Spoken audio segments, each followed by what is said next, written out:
बिस्मिल्लाहिर्रहमानिर्रहीम अस्सलाम वालेकुम। ईरान के प्रेसिडेंट ने बड़ा हैरान कुन ऐलान किया है। ये वैसे एक्सपेक्टेड था लेकिन सबको पता है। उन्होंने कहा है कि इसराइल दोबारा अटैक करने वाला है और किसी भी वक्त अब ईरान और इसराइल की जंग छिड़ने वाली है और इसराइल ने इस वक्त भरपूर तैयारियां कर दी। लेकिन इस दफा उसने जो प्लान किया है उसमें ईरान के प्रेसिडेंट को भी मारना शामिल है। तो उसने कहा अगर मुझे मार दिया गया या अगर मुझे नुकसान पहुंचाया गया तो हमने 5 से 6 प्लान्स बनाकर रखे हुए हैं। हम इजराइल पर क़यामत बर्पा कर देंगे। ना हम गजा हैं, ना हम लेबनान हैं, ना हम शाम हैं, ना कोई और मुल्क है। हम इजराइल पर क़यामत बर्पा कर देंगे और हम तैयार हैं। यानी ईरान के प्रेसिडेंट ने यह बात बड़ी क्लियर कर दी है कि मुझ पर ये अटैक करने जा रहे हैं। इस दफा प्लान उनका ये है कि मुझे भी मारना। उन्होंने कहा कि पिछली दफा जब 12 दिन की जंग हुई थी तो इन्होंने मुझे मारा, लेकिन मैं खुशकिस्मती से बच गया। जख्मी जरूर हो गया लेकिन मैं बच गया। लेकिन इस सूरत हाल के अंदर इस दफा उनका प्लान है कि वो मुझे मारेंगे और अगर मैं मर गया तो हम फिर इसराइल को नहीं छोड़ेंगे। ये सूरत हाल आप यहाँ से अंदाजा कर लें कि अगर ईरान के प्रेसिडेंट को यहाँ तक पता है कि हमारे पास क्रेडिबल इंफॉर्मेशन है, इंटेलिजेंस है कि इसराइल अटैक करने जा रहा है, तो आप फिर अंदाजा लगा सकते हैं कि इस दफा क्या मामला। उन्होंने कहा हमारे पास 5 से 6 प्लान हमने तैयार किया। देखिए, नंबर 1 एक बात ज़हन में रखिएगा, इस दफा खाली जो लड़ाई होगी वो मिसाइलों की नहीं होने वाली। आपको पता है कि इसराइल ने इस दफा एक ऐसा सिस्टम डेवलप किया है। अमेरिका जो खास तौर पर उनको मिसाइल दे रहा है वो बड़े कॉस्टली है। इस दफा उन्होंने लेजर सिस्टम अपना डेवलप किया हुआ है जिससे वो ड्रोन्स और छोटे लेवल के मिसाइल और ये चीज़ें मारेंगे ताकि ईरान के जो आने वाले बड़े मिसाइल्स हैं, ईरान के जो हाइपरसोनिक मिसाइल हैं, ये चीज़ें हम इनको टैकल कर सके। वो वैसे अमेरिका की बहुत बड़ी गलत फहमी है कि वो ईरान के ख़ास तौर पर जो हाइपरसोनिक मिसाइल है, जिसमें ईरान ने कहा था हमने भी 5% भी इस्तेमाल नहीं किए और लेटेस्ट टेक्नोलॉजी हमने कभी इस्तेमाल की ही नहीं है, वो गालिबन उन्होंने इस्तेमाल करनी थी। उसका नज़ारा आपने देखा था जब कतर पर हमला हुआ था तो अमेरिका का डिफेंस सिस्टम रोक ही नहीं पाया था बहुत सारे मिसाइलों को, और बाद में उन्होंने बताया।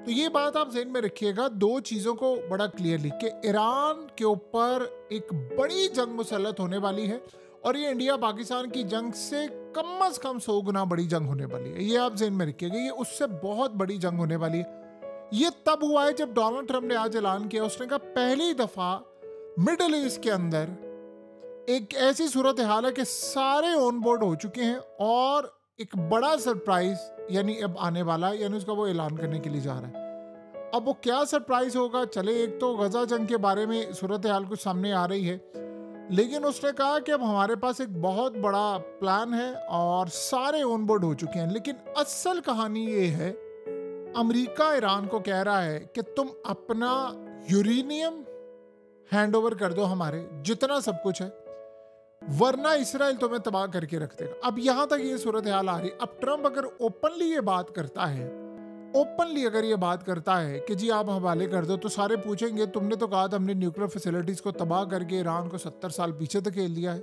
जीरो पर लाकर खड़ा किया है। जबकि असल कहानी ये है कि रशिया समेत सब ने कह दिया है कि काम नहीं हुआ, यानी इन्होंने अटैक नहीं किया।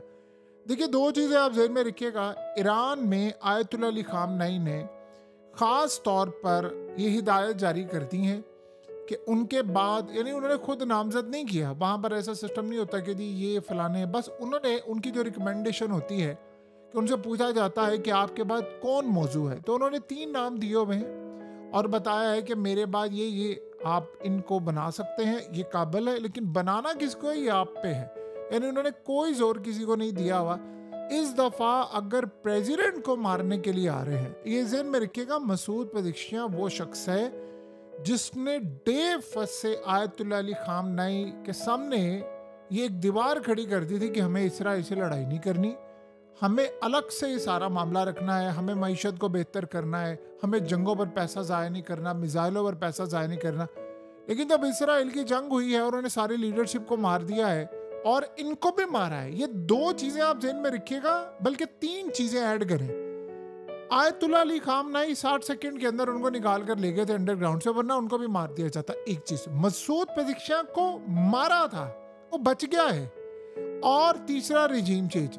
इसराइल ने जहां पर इतने ऑपरेशन किए उनमें ये 3 चीजें नाकाम हुई। आपको पता है इसराइल ने कभी एक्सपेक्ट नहीं किया था कि ईरान इतने मिसाइल मारेगा, हमारी आसमान जो है मिसाइलों से भर जाएंगे और ये तमाम सब कुछ, यानी आसमान पर बारिश हो जाएगी मिसाइलों की, और उनकी इतनी तबाही होगी, और वो तबाही आप और हम सब ने मिलकर देखी है। ये तो उसने कभी जिंदगी में एक्सपेक्ट नहीं किया था। लेकिन उसका प्लान ये था कि जब मैं आयतुल्ला को भी मार दूंगा, प्रेसिडेंट को भी मार दूंगा और अवाम को सड़कों पर ले आऊंगा, रिजीम चेंज ऑपरेशन हो जाएगा, तो ये मिसाइल मारने जोगे रहेंगे नहीं। और ये सब कुछ उसका 48 घंटों के अंदर करने का प्लान था, सब कुछ के, यानी पहले 48 घंटे में हम सब कुछ कर देंगे। लेकिन इस सूरत हाल में आपको पता, फिर उनके बाकी जर्नैलों को, सियासतदानों को इन लोगों ने धमकियां में इस पैगाम दिया कि आप वीडियो पैगाम भेजें, और वो पैगाम तमाम मीडिया चैनल्स पर नशर करवाना था कि जिसमें यह था कि आयतुल्ला के खिलाफ बगावत हो जाएगी। किसी ने वीडियो नहीं बना कर दी। ये बड़ी हैरान कुन सूरत हाल है कि वो इतने लॉयल रहे, जबकि इतनी गद्दारी हुई ईरान के अंदर से, इतनी गद्दारी हुई है कि तारीख में कभी भी नहीं हुआ। अब आप ये ज़हन में रखिएगा, जो भी इसराइल कर रहा है, ट्रंप उसके साथ ऑन बोर्ड है। अब उसने पूछा है कि आप अमेरिका के साथ ये गुफ्तगू करो। उसने कहा कौन सी गुफ्तगू?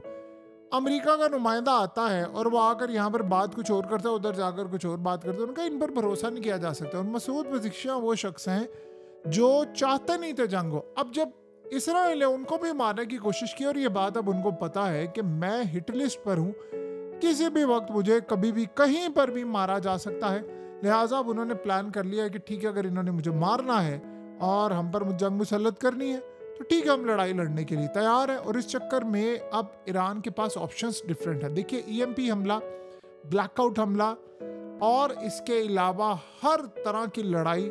इस दफ़ा याद रहे, ईरान का टेस्ट नहीं होने वाला, चाइना और रूस का टेस्ट होने के लिए जा रहा है। अगर ईरान ना रहा ना, या ईरान की तबाही हो गई, तो मिडिल ईस्ट नहीं बचने वाला। ये आप ज़हन में रखिएगा, क्योंकि कतर पर अटैक हुआ था, अब तक जवाब नहीं मिला, तो कतर पर वो दोबारा अटैक करेंगे। और ये बात ज़हन में रखिएगा, अमेरिका की इजाज़त और अमेरिका की मर्जी के साथ अटैक हुआ है, और दोबारा भी जब अटैक होगा तब अमेरिका की मर्जी से होगा। सोचें, अगर ईरान को ये तबाह कर देते हैं तो ये बाकी ममालिक को कहेंगे हम तुम्हें भी तबाह करने हैं, फिर तो ये पीछे नहीं हटेंगे। उनको इस पूरे रीजन में अगर किसी से खतरा ही खतरा है तो वो सिर्फ ईरान से। बताइए, आज से किसी और के मिसाइल जाकर इसराइल में इस तरह हिट हुए हैं, उनको पता अगर अब हो सकता है तो दोबारा भी हो सकते हैं।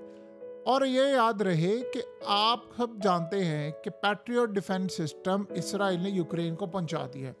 तो अगर इसराइल ने ये डिफेंस सिस्टम यूक्रेन को पहुंचा दिया है तो लड़ाई तो सर पर खड़ी है हमारे, यानी अब लड़ाई बिल्कुल हमारे सर पर खड़ी है, क्योंकि इसराइल चाह रहा है कि रशिया हारे, और रशिया इस वक्त सपोर्ट कर रहा है ईरान को। तो यहाँ से आप अंदाज़ा करें कि क्या मामला होने के लिए जा रहा है। अगर ईरान का प्रेसिडेंट खुल्लम खुल्ला कह रहा है कि मुझे मारने वाले हैं और मैं मर गया तो उसके बाद हम इसराइल को नहीं छोड़ेंगे, तो आप यहाँ से अंदाज़ा कर लें फिर क्या सूरत हाल है। सबसे बड़ा मसला यहाँ पर यह है कि ईरान के प्रेसिडेंट को या आयतुल्ला को यही नहीं पता कि उनके जो गार्ड्स हैं, वैसे आयतुल्ला के जो गार्ड्स हैं जिन्होंने उन्होंने रिसेंटली हमले में बचाया था। देखिए, एक बात आप ज़हन में रखिएगा, कुछ लोग बड़े लॉयल होते हैं। वो जो गार्ड्स हैं, वो जो उनको बचा कर ले गए थे, बाकी जाहिर सी बात है इतनी बड़ी गद्दारी हो सकती है तो ये नहीं हो सकती गद्दारी। उन्होंने अटैक किया था, वो बच गए थे। आयतुल्ला असल में मेन टारगेट, इवन के प्रेसिडेंट को भी आप अगर मार दें, आप अगर आर्मी चीफ को भी मार दें, आयतुल्ला उनका मेन टारगेट है, ये ज़हन में रखें। तो आयतुल्ला को इस दफ़ा उन्होंने हिट करना है, मसूद पज़ेश्कियान को भी करना है। जो शख्स पहले जंग नहीं चाहता था, अब उसको पता है कि लड़ाई है और लड़ाई होने के लिए जा रही। इन्होंने फिर जाहिर सी बात है नेतन्याहू को वो टारगेट करेंगे और कुछ ऐसे मिसाइल। देखिए, पहले उन्होंने बहुत सारी चीज़ें की हैं, इस दफ़ा वो शायद हर हद क्रॉस कर देंगे, क्योंकि इस दफ़ा इसराइल अपना नाकाम ऑपरेशन नहीं करना चाहता। अगर जो आप देखेंगे तो इसराइल का जो पिछला ऑपरेशन था वो 100% नाकाम नहीं था और 100% कामयाब भी नहीं था। अगर देखा जाए कि इसराइल जो प्लान लेकर आया था वो कामयाब हुआ नहीं हुआ। क्या पहली दफ़ा उन्होंने न्यूक्लियर साइंटिस्ट मारे या नहीं, क्या प्रेसिडेंट को या किसी को इस तरह चीज़ें पहली दफ़ा मारी या नहीं, लेकिन जो वो चाह रहे थे वो हुआ नहीं है। आप ये समझ लें कि उन्होंने 30% अपने ऑब्जेक्टिव्स जितने थे वो अचीव कर लिए, बाकी मेन जिसको मारना था वो नहीं मार सके। और जो इसराइल के अंदर तबाही हुई है वो आज से पहले कभी नहीं हुई, ये उनको झटका लगा। और सबसे बड़ा झटका ये लगा कि जो मिसाइल ड्रोन्स आकर लगे वो अमेरिका के डिफेंस सिस्टम समेत सारी चीज़ें हदें क्रॉस करिए। अब ईरान को पता है कहाँ वीकनेस है कहाँ नहीं। और इस दफ़ा रशिया का टेस्ट होगा, चाइना का टेस्ट होगा। अगर ईरान फेल हुआ तो रशिया फिर फेल होगा, फिर उसके बाद चाइना का नंबर है।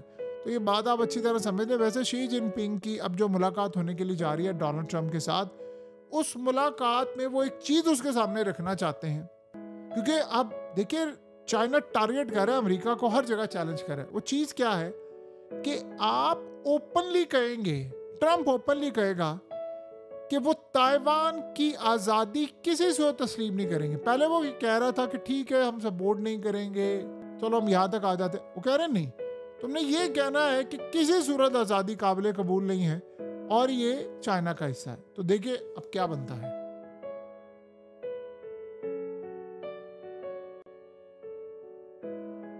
हकीकत टीवी को सब्सक्राइब करना मत भूलें, वीडियो को लाइक करें, शेयर करें और कमेंट सेक्शन में अपनी राय का इजहार ज़रूर करें।